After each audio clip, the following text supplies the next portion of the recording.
Мен инде кем әйтмешли язганым да, сөйләгәнем дә бар. Теге авылда Салам түбәле соңгы өйнең малае. Бәхет изесе килде. Шу Салам түбәдән чыгып китәр өчен һәм чирәм җирләргә җир сөрергә киттем. Так булай гына түгел инде. Анда безнең авылдашлар бар иде. Алар миңа караганда бер 20 ел алдан барып урнашканнар. Һәм мин аларга ышанып, чирәм җиргә Оренбург далаларына барып төштем. Җир сүрдем әлбәттә. Рәхәт, авыл малаена инде безнең права бар, тракторист дигән яме. Ул искиткеч рәхәт күренешләр. Төшкә кадәр бер якка барасың трактор белән, төштән соң бер яктан кайтасың. Һәм шушы бер якка барып кайту 8 сәгать үтә шунда. Менә шунда эшләгәндә бер заман күңелдә романтика, табигать бик матур тегендә. Һәм бер ял көннәрен берсендә яңгыр жауганрак көн булды микән? Мине әйдә без сине ауга алып чыгабыз диделәр. Ау дигән нәрсә инде Оренбургның күз алдына китергез, Урал елгасы кырые. Яз көне Урал шул кадәр җаек дисәк тә Урал елгасы инде ул җәелеп ага. Һәм аннан язга ташлар биткәннән соң зур-зур күлләр кала тегендә. Ул күлләрдә үрдәкләр мыжгып ята. Анда 40 кәҗәләр якын тирәсендә. Куяннар, мине тутыгыз инде дигәндә 40 куяннары. Халыкның вакыты юк аңа, чөнки алар эш белән мәшгуль. Мине ауга алып чыктылар. Мин үзем гомеремдә мылтык тоткан кеше түгел. Мылтыкны сөймим дә мин дөресен әйткәндә, чөнки мин сугыш ветераны малаеме.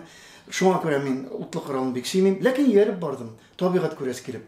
Бер заман Нәгыйм абый инде китте дә, хәзер тыныч кына җыр. Син тыныч утыра белмисең, утырырга тырыш тыныч кына ди.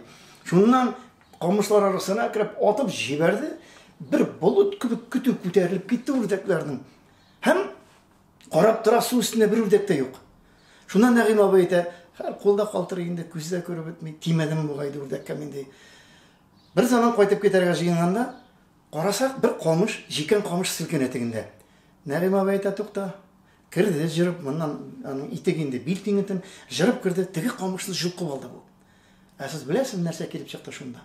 Яраланган үрдәк суга чумган, теше белән камышны теше тырнагы белән эләктергән һәм безнең киткәнне көтеп торганчы көтәргә исәбе булган тегенең. Менә ул кеше кулына калмас өчен үрдәк, шушы бер кичкенә генә үрдәк әйме, мискин генә үрдәк, үзен ничек сакларга тырышкан. Без аны тартып алдык, шуннан инде шөкер әллә нәрсә җәрәхәтләнмәгән, ул үрдәк әкрен генә йөзеп тә китте. Һәм минем бүтән кемгә дә булса ияреп ауга чыккан булмады бер вакытта да. Хәтта шушы Нәгыйм абыйны мин хәтта сөймәс дәрәҗәгә җиттем. Чөнки табигатьне кырылыш итеп күз алдына килде ул миңа. Һәм менә мин шуннан кайттым да, ничектер инде яңгырлы көн булгандыр, хикәя язып, шушы Сабантуйның борынгы бабасы яшенче газетасына җибәрдем.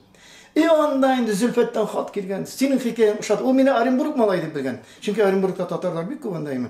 Менә Оренбургтарыбызның кардәшләребез язады җибәргән рубиксын. Һәм минем хикәя басылып та чыккан иде. Ул исемсез күл дип аталды. Һәм инде бу хикәя минем бүгенге көнгә кадәр китаптан төшкәне юк. Минем өчен бу бик зур вакыйга булды.